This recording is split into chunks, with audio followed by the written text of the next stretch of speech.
নলেন গুড়ের মাখা সন্দেশ আমরা সকলেই খেয়েছি, কিন্তু একবার এইভাবে রাবড়ি মাখা সন্দেশ নলেন গুড় দিয়ে বাড়িতে বানিয়ে দেখুন। একবার যদি বাড়িতে বানিয়ে আপনারা কাউকে এটা খাওয়ান বাড়ির পরিবারের, দেখবেন সবাই কিন্তু আপনাকে বারবার এই মাখা সন্দেশটা বানানোর জন্যই রিকোয়েস্ট করবে।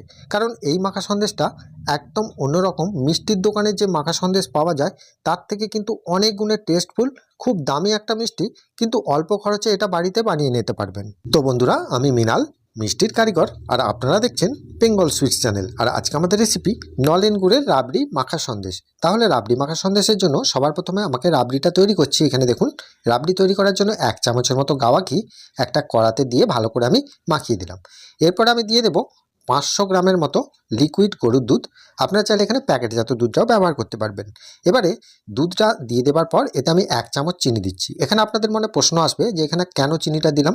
চিনিটা দিলাম যাতে দুধটা যত জোরেই ফোটান না কেন দুধটা চট করে ধরবে না। এবারে দুধটা ফুটতে দিয়ে আমি এখানে ছানাটা তৈরি করে নিয়েছি। ছানা নিয়েছি আমি এখানে 300 গ্রামের মতো, মানে 1.5 লিটার গাই দুধ। আপনারা যদি ছানা তৈরি করেন তাহলে এখানে 300 গ্রামের মতো ছানা কিন্তু হয়ে যাবে। আর আপনারা আমার চ্যানেলে কিন্তু অনেকবার আমি ছানা তৈরির ভিডিও দিয়েছি, আর আপনার চাইলে ডেসক্রিপশন থেকে আপনারা পেয়ে যাবেন। এবারে দেখুন, ছানাটাকে খুব সুন্দর ভালো করে মোলায়েম করে মেখে নিতে হবে।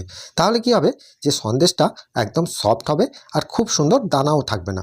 এবারে দেখুন, এই ছানাটা মেখে নেবার পর আমি এখানে দুধের সর 50 গ্রামের মতো নিয়েছি। দুধের সরটা আপনারা কিভাবে করবেন, বাড়িতে যখন দুধ ফুটবে অল্প অল্প করে সর জমিয়ে আপনারা ফ্রিজে রেখে দেবেন। ফ্রিজে রেখে দিয়ে দেখবেন অনেকটা সর হয়ে যাবে, তখন কিন্তু আপনারা এই সন্দেশটা বানানোর জন্য সরটাকে ব্যবহার করতে পারবেন। এখানে দেখুন 50 গ্রামের মতো সর আমি নিয়েছি। আমি অনেক দিন, 2 দিন 3 দিন ধরে দুধ থেকে আমি সরটা প্রস্তুত করে ফ্রিজে রেখেছিলাম। তারপরে আমি 50 গ্রামের মতো মেপে আমি এখানে দিয়ে দিলাম, দিয়ে ভালো করে একবার মেখে নিলাম। এরপরে দেখুন, খোয়া ক্ষীর লাগছে। খোয়া ক্ষীরটা কতটা নেব, এখানে সাধারণত 50 গ্রাম পর্যন্ত খোয়া ক্ষীর দেওয়া যায়। আমি এখানে 30 থেকে 40 গ্রামের মতো আমি খোয়া ক্ষীরটাকে একটু ভালো করে গ্রেট করে আমি এখানে রেখে দেবো। কারণ গ্রেট না করলে কি হবে, যে এটা দুধে দেওয়ার সময় অনেক সময় দলা পাকিয়ে যায়, সেই জন্য আমি ভালো করে এটাকে চেলে নিলাম। এবারে এখানে আমি বলে রাখি আপনাদেরকে, যদি আপনারা শর্টটা যদি না দিতে চান তাহলে কোনো অসুবিধা নেই, এখানে খোয়া ক্ষীরটা কিন্তু মাস্ট দিতেই হবে, তবে কিন্তু এর টেস্টটা আসবে। তবে এইগুলো যদি সব কিছু দিয়ে করেন তাহলে এর টেস্টটা একদম সুন্দর আসবে। এবারে দেখুন, দুধটাকে কতটা ঘন করতে হবে। দুধটা কিন্তু মোটামুটি চামচে করে নিয়ে খুন্তির গায়ে দিলে দেখবেন এরকম একটা ঘন ঘন হয়ে গেছে, মানে এর হাফ পজিশনে এসে গেছে। তখন কিন্তু এখানে যে সরটা আমি মেখে রেখেছিলাম, দুধের সরটা দিয়ে দিলাম।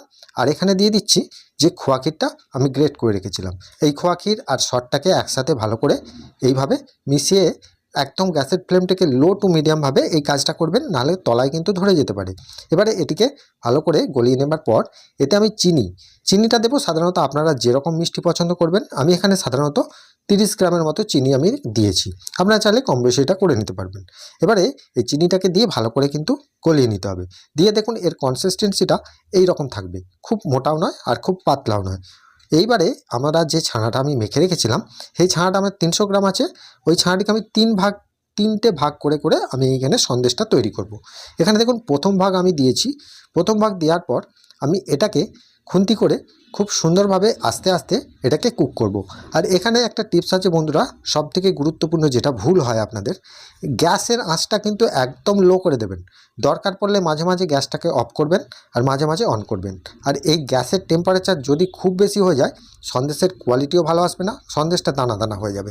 এখানে প্রথমবারে এইভাবে কুক করে নেওয়ার পর দ্বিতীয়বারও কিন্তু আমি এইভাবে দিয়ে দিলাম। মোটামুটি একটুখানি করে সন্দেশের যে রসটা মরে যাবে, তখনই কিন্তু এই ছানাটাকে দিয়ে দিতে হবে। মোটামুটি 1 থেকে 2 মিনিট করে এভাবে নাড়বেন, দিয়ে ছানাটাকে দিয়ে এইভাবে এটাকে পুরোটা সন্দেশের মতো করে নিতে হবে। তাহলে বন্ধুরা, আমি এখানে আরেকটা কথা আপনাদেরকে বলি, যে সন্দেশ তৈরির ক্ষেত্রে আপনাদের যে ভুলগুলো হয়, সেটা সাধারণত এই গ্যাসের টেম্পারেচারটা একদম হাই থাকে, সেই জন্যই আপনাদের এই সন্দেশটা একদম দানা দানা হয়ে যায়। গ্যাসের টেম্পারেচারটাকে একদম লো করে দেবেন, দিয়ে আস্তে আস্তে এইভাবে কুক করবেন। আর খুন্তিটাকে অনবরত নাড়বেন, কখনোই নাড়াটা বন্ধ করবেন না, নাড়া বন্ধ করলেই এটা দানা হয়ে যাবে। এবারে দেখুন, এখানে যেহেতু আমি নলেন গুড়ের দেবো, সেজন্য নলেন গুড়টা কিন্তু এখানে সাধারণত আমি 2 কাপের মতো ব্যবহার করব। প্রথমে আমি 1 কাপ দিয়েছি, মানে এখানে 60 গ্রামের মতো হবে। দিয়ে আমি এটাকে নাড়বো। আর নলেন গুড়টা যখন দেবেন তখন এই সন্দেশটা যেন 80% কুক হয়ে যায় দেখুন। তারপরে কিন্তু আমি এখানে নলেন গুড়টা দিলাম, তার আগেও দিইনি। এবারে এই নলেন গুড়টা দিলেই কি হবে, সন্দেশটা অনেকটাই পাতলা হয়ে যাবে। আর এখানে আমি বলে রাখি যে আপনারা যদি নলেন গুড় ব্যবহার না করেন, সেখানে আপনারা খেজুর গুড়ের যে পাটালি পাওয়া যায় সেটাকে ভালো করে গুঁড়ো করে এতে দিয়ে দেবেন, তাহলেই হয়ে যাবে। আমি এখানে সাধারণত আপনারা যেরকম মিষ্টি পছন্দ করবেন সেরকম দিতে পারেন। এবারে দেখুন নলেন গুড়টা দিয়ে আস্তে আস্তে এটাকে কুক করতে হবে। মোটামুটি আপনাদের টাইম লাগবে 10 থেকে 15 মিনিট। এইভাবে করতে করতে আপনাদের এটা হয়ে যাবে। এবারে এটা করতে করতে যখন বুঝতে পারবেন যে সন্দেশটা তলা থেকে ছেড়ে দিচ্ছে, তখনই বুঝতে পারবেন যে এই সন্দেশটা হয়ে গেছে। কারণ এই সন্দেশটাকে খুব বেশি কড়া করলে হবে না, এটা নরম পাকের সন্দেশ। মাখা সন্দেশ সাধারণত একটু নরম পাকের হয়।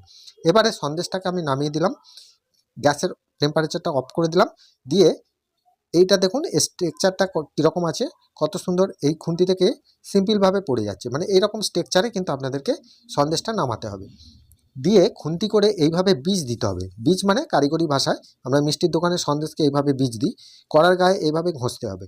ঘষলে কী হবে, সন্দেশের যদি কোথাও কোনো দানা থেকে যায় সেটা মিহি হয়ে যাবে, আর সন্দেশটা একটা বীজ এসে গেলে সন্দেশের কোয়ালিটিটাও আরও সুন্দর মসৃণ হয়ে যাবে। এইভাবে করে নিয়ে কিছুক্ষণের জন্যে আপনারা কড়ার গায়ে মিলে রাখবেন। মিলে রাখার পর আবার একটু মাঝে মাঝে নেড়ে দেবেন। যেহেতু এখন গরম আছে, তাহলে এটা যদি আপনারা নাড়েন তাহলে কিন্তু এটা তলা থেকে রস কেটে যাবে, আর সন্দেশটা মাঝে মাঝে দানা হয়ে যেতে পারে। সেজন্য একটু মাঝে মাঝে নেড়ে নেড়ে ঠান্ডা করে নেবেন। এবার ঠান্ডা হয়ে যাওয়ার পর যথারীতি এটাকে একটা প্লেটে আমি এখানে তুলে নিচ্ছি সার্ভ করার জন্য। এটাকে তুলে নিয়ে সুন্দরভাবে একটা সাজিয়ে নেবেন। যদি আপনাদের কেকের কোনো কেক তৈরি করার যে টিফিনগুলো থাকে সেগুলোও করতে পারেন, বা বাড়িতে যে কোনো জায়গায় এইভাবে কোনো প্লেট বা ডিশের মধ্যে রেখে দেবেন। দিয়ে ভালো করে খুব সুন্দর করে খুন্তি করে এইভাবে সমান করে দেবেন মাথাটা সমান করে দেওয়ার পর এতে আপনারা সাধারণত একটু কিশমিশ, কাজু বাদাম বা যে কোনো ড্রাই ফ্রুট দিয়ে এটাকে ডেকোরেশনটা করে নিতে পারেন। এখানে আমি সাধারণত দেখুন কিশমিশ দিয়ে দিলাম, আর এখানে কিছু পেস্তা বাদাম দিয়ে দিলাম। দিলেই কিন্তু এই ডেকোরেশনটা ভালো হয়ে গেল। এরপর একটু সাধারণত একটু খোয়া ক্ষীর ওপর থেকে চেলে দিলাম। দেখুন কত সুন্দর একটা লুক লাগছে। আর এই সন্দেশটা এতটাই সুন্দর টেস্ট, আপনাদেরকে আমি বলে বোঝাতে পারবো না। আপনাদেরকে আমি একবার রিকোয়েস্ট করবো, 100% গ্যারেন্টি দিয়ে আমি বলছি, এই সন্দেশটা যদি আপনারা একবার বাড়িতে তৈরি করে দেখেন, বলবেন যে মৃণাল আমাকে মিথ্যে কথা বলেছে না সত্যি কথা বলেছে। এই সন্দেশটা এতটাই সুন্দর টেস্ট হবে যে আপনারা খেলে কিন্তু বারবার এই সন্দেশটাই তৈরি করে খেতে ইচ্ছা করবে। তো আপনাদেরকে আমি রিকোয়েস্ট করব এই সন্দেশটা একবার হলেও বাড়িতে এই নলেন গুড়ের সিজনে করুন, করে আমাকে অবশ্যই কমেন্টে জানাবেন। এবারে দেখুন সন্দেশটা আমি চামচে করে যখন তুলছি, এখন আমার গরম আছে অবশ্য, এটা ঠান্ডা হয়ে গেলে অনেকটাই শক্ত হয়ে যাবে। দেখুন কত সুন্দর একটা হালকা একটা সফট দানা আসবে, তবে কিন্তু খেতে ভালো লাগবে। খুব মিহি নয়, দেখবেন হালকা একটা সফট দানা আসছে। এইভাবে করে নেওয়ার পর এটাকে আপনারা সার্ভ করে নেবেন, খেয়ে নিতে পারেন। তো বন্ধুরা, আপনাদেরকে আমি একটাই কথা বলি যে যে কোনো মিষ্টির রেসিপি তৈরি করার আগে সম্পূর্ণ প্রসেসগুলো, স্টেপগুলো একবার ভালো করে দেখে নেবেন, তাহলে আপনাদের মিষ্টিটা তৈরি করতে সুবিধা হবে। তো বন্ধুরা, আজকের রেসিপিটা আপনাদের কেমন লাগলো সেটা আমাকে অবশ্যই কমেন্ট করে জানাবেন। ভালো থাকবেন, সুস্থ থাকবেন। দেখা হবে আবার অন্য কোনো মিষ্টি রেসিপি নিয়ে। নমস্কার।